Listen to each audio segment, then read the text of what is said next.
नमस्कार मित्रांनो, S V C classes टेकमध्ये तुमचं स्वागत आहे. मित्रांनो, या व्हिडिओमध्ये आपल्याला बघायचं आहे life processes in living organism part 2, जो की आपला थर्ड लेसन आहे 10 सायन्सचा बुक 2 मधला. तर मित्रांनो, हा व्हिडिओ क्रमांक 1 आहे. सर्व मराठी स्पष्टीकरण आहे, मराठीमध्ये आपण समजून घेणार आहोत.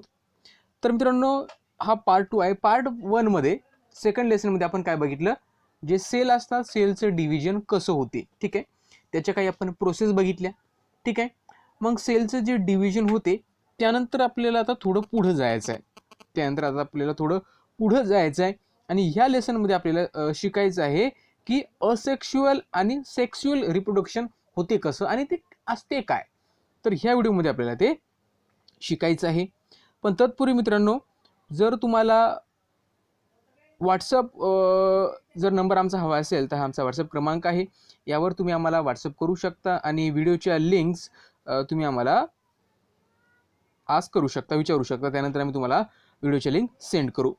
त्यानंतर मित्रांनो, जर तुम्ही क्विल हे ॲप डाउनलोड केलेलं नसेल प्ले स्टोअरवरनं, तर सर्वात अगोदर क्विल हे ॲप डाउनलोड करा.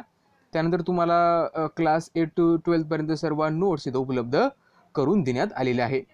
तर बघा मित्रांनो, जो आपला लेसन आहे तिथं काही कॅन यू रिकॉलमध्ये काही प्रश्न आपल्याला विचारलेले आहेत. तुम्हाला तिथं वरती दिसतील, ठीक आहे, कॅन यू रिकॉलमध्ये. तर त्याच्यामध्ये जो पहिला प्रश्न आपल्याला विचारलेला आहे तो पहिला प्रश्न आहे, which R importance life processes in living organism. जे सजीव आहेत त्यांच्यामध्ये जी लाईफ प्रोसेसेस आहेत, ठीक आहे, तर त्या महत्त्वाच्या कोणकोणत्या आहेत इम्पॉर्टन्स. तर जवळपास मित्रांनो सर्वच महत्त्वाचे आहेत. आपल्या शरीरामध्ये जे काही प्रोसेस आहेत, पहिली प्रोसेस आहे रेस्पिरेशन. रेस्पिरेशन म्हणजे काय, श्वास घेणे. तर आपल्या मित्रांनो ऑक्सिजनची गरज असते, तर श्वास घेणे ही एक सुद्धा महत्त्वाची प्रोसेस आहे. त्यानंतर आहे सर्क्युलेशन, म्हणजे जे आपण श्वास घेतो ते नंतर रक्तामध्ये मिसळते आणि ते मिसळलेलं ऑक्सिजन काय करते, प्रत्येक आपल्या शरीराच्या सेलपर्यंत पोहोचवण्याचं काम कोण करते, तर हे सर्क्युलेशन करत असते.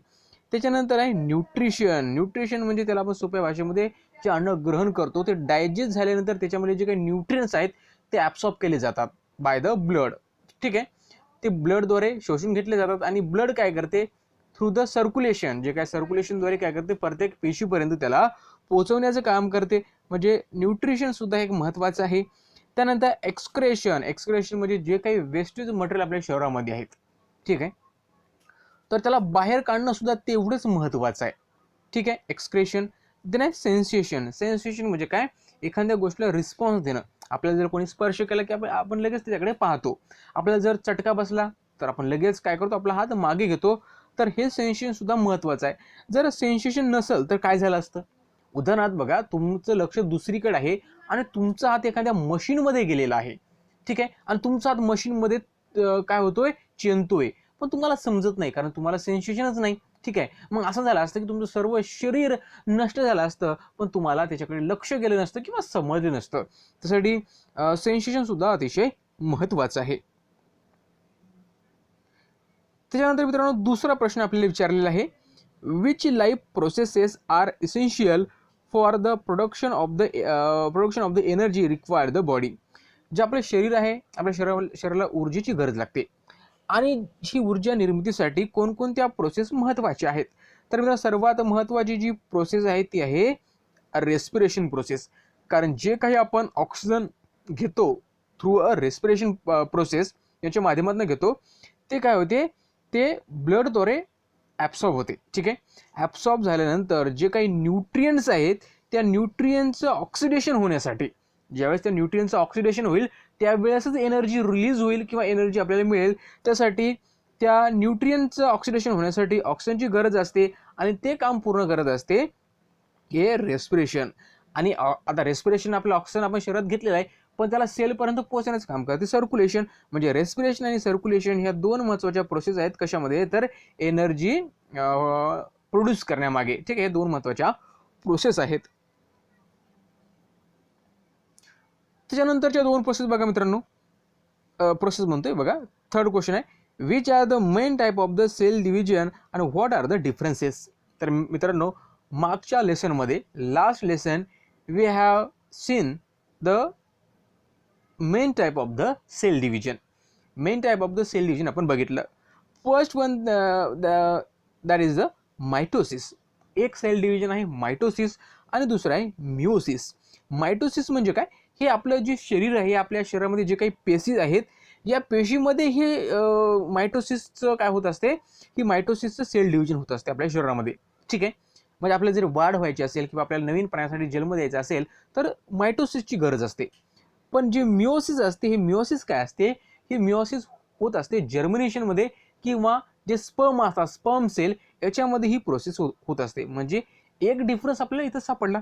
ठीक आहे, देन बघा, chromosome number remain the same. आता बघा, जो मायटोसिस आहे याच्यामध्ये सेलमध्ये जे काही क्रोमोझोम आहेत त्यांचा नंबर सेम असतो. नंबर कसा असतो, सेम असतो. मीन्स 46 क्रोमोझोम असेल तर त्याच्यामध्ये सुद्धा दुसऱ्या ज्यावेळेस दुसरा एखादा नवीन शेल तयार होईल त्याच्यामध्ये सुद्धा जो क्रोमोझोम असेल तो 46 असेल. पण इकडे काय असते, इकडे काय होते, chromosome number reduce to half. आता इकडे काय होतं, जो क्रोमोझोमचा नंबर आहे हा अर्धा होतो. म्हणजे 46 असेल तर 23 क्रोमोझोम एका सेलमध्ये राहतील. हे महत्वाचा difference. Then 2 daughter cell are obtain from a 1 cell. म्हणजे काय, एका सेलपासून 2 डॉटर सेल निर्माण होतात. म्हणजे एक सेल आहे, हा सेलचं डिव्हिजन झालं आणि 2 सेल निर्माण झाली. बरोबर आहे. पण याच्यामध्ये काय होते, एका सेलपासून 4 डॉटर सेल निर्माण होतात. ठीक आहे, एकापासून हे 2 आणि याच्यापासून 2. ठीक आहे, म्हणजे एकापासून 2, एकापासून 4 डॉटर सेल याच्यामध्ये निर्माण होत असतात. देन लास्ट क्वेश्चन आहे, what is the role of the chromosome in a cell division. Cell division होत असतं त्याच्यामध्ये क्रोमोझोमचा रोल काय आहे. तर मित्रांनो, जे काही हेरिडिटरी कॅरेक्टर्स आहेत, ठीक आहे, जे काही हेरिडिटरी कॅरेक्टर्स आहेत पॅरेंटमध्ये, ठीक आहे, so they transmitted to the next generation. आता ते काय होतात, सेलच्या क्रोमोझोममुळे काय होतात, जे हेरिडिटरी कॅरेक्टर आहेत ते समोरच्या जनरेशनमध्ये काय होतात तर ट्रान्सफर होतात. म्हणजे जे सेल डिव्हिजन होते, या सेलमधले जे काही कॅरेक्टर असतील जे अगोदर सेलमध्ये, ते समोरच्या सेलमध्ये ट्रान्सफर होतात. हे कशामुळे होते तर सेल डिव्हिजनमुळे. हे कशामुळे होते तर सेल डिव्हिजनमुळे. तर हे महत्त्वाचा क्रोमोझोमचा रोल आहे इन अ सेल डिव्हिजन. त्यानंतर पुस्तकामध्ये आपल्याला काही इथं दिलेलं आहे, observe the picture and tell the processes which you are identified. तर बघा मित्रांनो, इथं कोण प्रोसेस दिलेत. तर पहिलं जर तुम्ही बघितलं मित्रांनो, हे इथं तुम्हाला काय दिसते, इथं दिसते तुम्हाला व्हेजिटेटिव्ह प्रोपोगेशन. व्हेजिटेटिव्ह प्रोपोगेशन म्हणजे काय, तर the twig is planted and it is a showing a rootlets. म्हणजे नवीन वनस्पती इथं निर्माण झालेली तुम्हाला दिसते त्या दुसऱ्या वनस्पतीच्या मुळापासून, म्हणून याला आपण व्हेजिटेटिव्ह प्रोपोगेशन म्हणतो.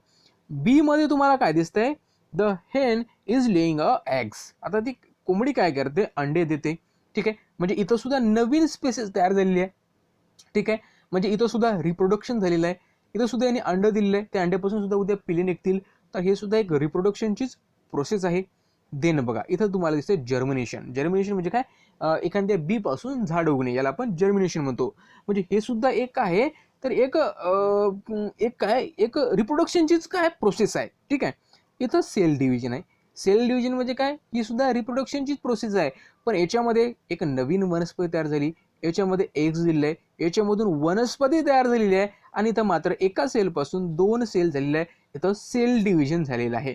म्हणजे या सर्व प्रोसेस ज्या आहेत, या सर्व प्रोसेस कशा आहेत, रिप्रोडक्शनच्या आहेत. पण हे रिप्रोडक्शन वेगवेगळ्या प्रकारचं आहे. रिप्रोडक्शन कसं आहे, वेगवेगळ्या प्रकारचं इथं आपल्याला दिसते. त्यानंतर कॅन यू टेल मध्ये अजून काही आपल्याला 4 प्रश्न विचारलेले आहेत, त्यांची उत्तर आपण बघूया. तर मित्रांनो, त्याच्यानंतर पहिला प्रश्न आपल्याला विचारलेला आहे, पुस्तकामध्ये दिलेला आहे पेज नंबर 22 वर. What do you mean by maintenance of species. ठीक आहे, what do you mean by maintenance of the species. म्हणजे ज्या स्पीसीज आहे त्यांचं मेंटेनन्स करणं म्हणजे काय. आता मेंटेनन्स करणं म्हणजे काय, सक्सेसफुल रिप्रोडक्शन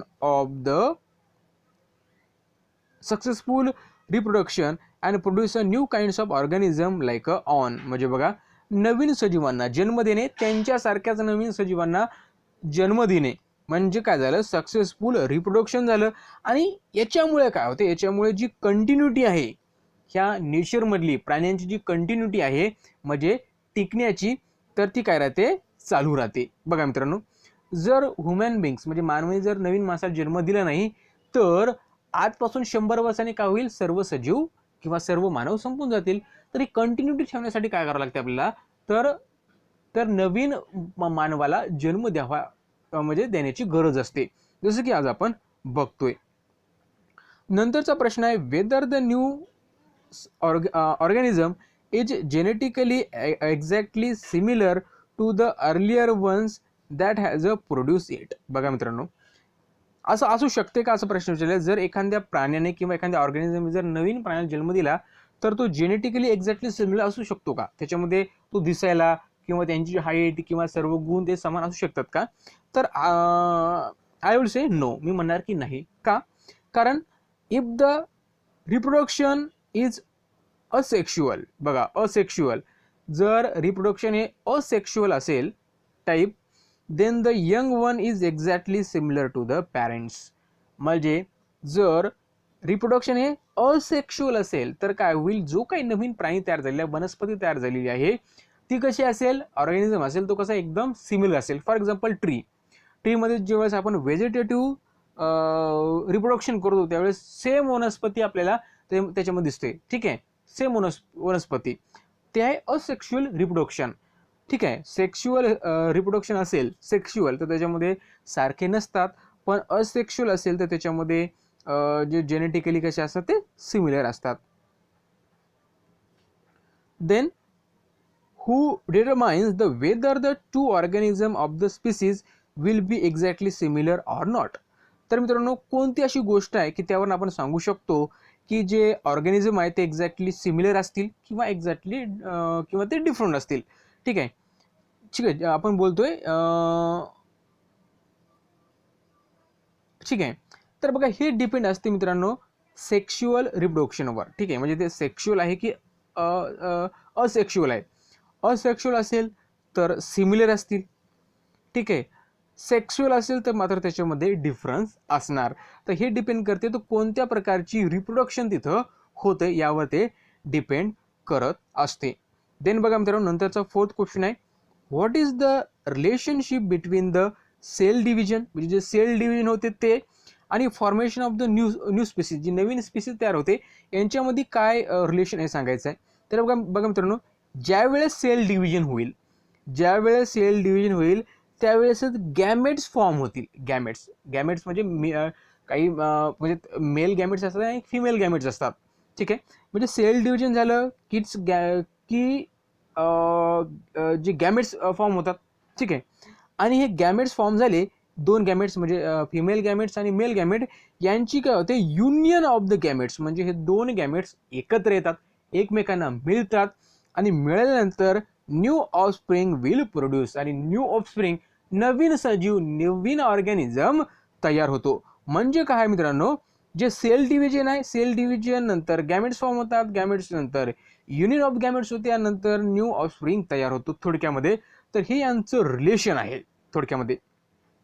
तर मित्रांनो, पुढच्या व्हिडिओमध्ये आपल्याला काय बघायचं आहे बघूया. पुढच्या व्हिडिओमध्ये आपल्याला बघायचं आहे की असेक्शुअल रिप्रोडक्शन काय असते, त्यानंतर सेक्शुअल रिप्रोडक्शन काय असते, हे पुढच्या व्हिडिओमध्ये बघणार आहे. हा व्हिडिओमध्ये आपण फक्त जे कॅन यू रिकॉलचे जे क्वेश्चन होते ते क्वेश्चन आपण बघितलेले आहे. व्हॉट्सअप नंबर सुद्धा तुम्हाला दिलेला आहे, काही प्रश्न असतील तर नक्की त्याच्यावर विचारा. आणि हा व्हिडिओ बघितल्याबद्दल धन्यवाद.